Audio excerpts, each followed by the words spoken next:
നമസ്കാരം, പ്രവാസി മലയാളിയിലേക്ക് സ്വാഗതം. കോവിഡ് ലക്ഷണങ്ങൾ ഉള്ള ഒരു യുവാവ് അജ്മാനിൽ മരിച്ചിരിക്കുന്നെന്ന വാർത്തയാണ് ഇപ്പോൾ പുറത്തു വരുന്നത്. അജ്മാനിൽ ചികിത്സയിലായിരുന്ന മലയാളിയാണ് മരിച്ചിരിക്കുന്നത്. പാലക്കാട് മണ്ണാർക്കാട് തച്ചമ്പാറ സ്വദേശി ഹനീഫ് എന്ന 29-കാരനാണ് മരിച്ചിരിക്കുന്നത്. കോവിഡ് ലക്ഷണങ്ങളോടെ ഇയാൾ ചികിത്സയിലായിരുന്നു. എന്നാൽ കൊറോണ ബാധിച്ചല്ല, ന്യൂമോണിയ ബാധിച്ചാണ് ഇദ്ദേഹം അജ്മാനിൽ മരിച്ചെന്നാണ് മാധ്യമങ്ങൾ റിപ്പോർട്ട് ചെയ്യുന്നത്. തിങ്കളാഴ്ച പുലർച്ചെ അജ്മാനിലെ GMC ആശുപത്രിയിൽ വെച്ചാണ് മരണം സംഭവിച്ചതെന്ന് ബന്ധുക്കൾ അറിയിച്ചു. 4 മാസം മുമ്പാണ് ഹനീഫ് അജ്മാനിൽ എത്തിയത്. 3 ദിവസം മുമ്പ് പനിയും ജലദോഷവുമായാണ് അദ്ദേഹത്തെ ആശുപത്രിയിൽ പ്രവേശിപ്പിച്ചതെന്ന്. എന്നിരുന്നാലും മരണകാരണം അറിയുന്നതിനായി രക്തസാമ്പിൾ പരിശോധനയ്ക്കായി അയച്ചു കഴിഞ്ഞു. മൃതദേഹം അജ്മാനിൽ തന്നെ അടക്കുമെന്നാണ് ബന്ധുക്കൾ വ്യക്തമാക്കിയിരിക്കുന്നത്. എന്തായാലും ഇത്തരത്തിൽ നിരവധി മരണ വാർത്തകൾ തന്നെയാണ് വിദേശത്ത് നിന്ന് പുറത്തു വരുന്നത്. ഒമാനിൽ കോവിഡ് മരണനിരക്ക് 4 ഉയർന്ന ഒരു സാഹചര്യമാണുള്ളത്.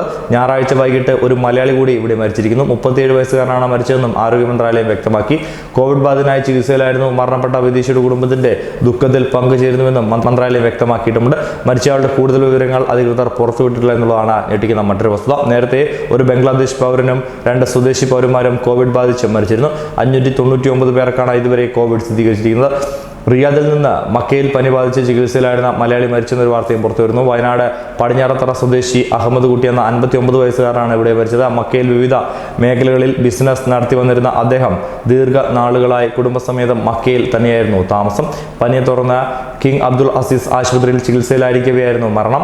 നടപടിക്രമങ്ങൾ പൂർത്തിയാക്കി മക്കയിൽ തന്നെ ഖബറടക്കുമെന്നാണ് അറിയാൻ കഴിയുന്നത്. അതേസമയം UAE നടപ്പാക്കുന്ന വിസ നിയന്ത്രണം ഇന്ത്യക്ക് ഇപ്പോൾ കനത്ത തിരിച്ചടിയായി മാറിയിരിക്കുകയാണ്. കോവിഡ് പടർന്നു പിടിക്കുന്നതിനിടെ വിദേശ രാജ്യങ്ങളിലെ തൊഴിലുകളുടെ നിയമനത്തിൽ കടുത്ത നിയന്ത്രണം ഏർപ്പെടുത്താൻ തന്നെയാണ് UAE തീരുമാനിച്ചിരിക്കുന്നത്. സ്വകാര്യ സ്ഥാപനങ്ങളിലടക്കം നിശ്ചിത ശതമാനത്തിലധികം വിദേശികളെ അനുവദിക്കേണ്ടെന്ന് UAE തീരുമാനിച്ചു കഴിഞ്ഞിരുന്നു.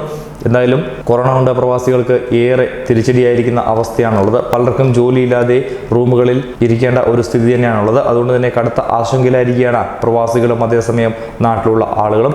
ആയിരക്കണക്കിന് പ്രവാസികളാണ് ഇത്തരത്തിൽ നാട്ടിലെത്താനാകാതെ ഇപ്പോൾ വിവിധ ദേശങ്ങളിൽ കുടുങ്ങിയിരിക്കുന്നത്. ഇതിൽ ഓരോ നിമിഷവും മരണ വാർത്ത ഇത്തരത്തിൽ ഉയരുമ്പോൾ ആകെ ആശങ്കപ്പെടുന്ന അവസ്ഥ തന്നെയാണുള്ളത്. കാരണം ഇടുങ്ങിയ മുറികളിൽ 10ഉം 20ഉം ആളുകൾ ഒരുമിച്ച് താമസിക്കുമ്പോൾ ആർക്കെങ്കിലും ഒരാൾക്ക് രോഗം സ്ഥിരീകരിക്കുകയാണെങ്കിൽ അത് എല്ലാവരിലേക്കും പകരുമെന്നത് വലിയ ആശങ്കയാണ് ഉയർത്തുന്നത്. ഇത്തരം ആശങ്ക ഒരുപക്ഷെ ഉള്ളതുകൊണ്ട് തന്നെ ആളുകൾ എല്ലാവർക്കും പെട്ടെന്ന് രോഗം പിടിവിടുന്ന ഒരു അവസ്ഥയിലുമാണ് ഉള്ളത്. കേരളം ഇത്ര കണ്ട് കാര്യമായി കോവിഡിനെ നേരിടുന്ന ഈ പശ്ചാത്തലത്തിൽ പ്രവാസികൾ ഇവിടെ ഇല്ലാത്തത് വളരെയധികം ആശങ്ക തന്നെയാണ് ഉളവാക്കുന്നത്. അതേസമയം പ്രവാസികളെ കേരളത്തിലേക്ക് കൊണ്ടുവരണമെന്ന് തീരുമാനമെടുക്കുമ്പോൾ സമൂഹത്തിന്റെ ഒരു ഭാഗത്തു നിന്നെങ്കിലും ഒരിക്കലും പ്രവാസികളെ കൊണ്ടുവരരുതെന്നാണ് ചില ആളുകൾ അഭിപ്രായപ്പെടുന്നത്. News desk.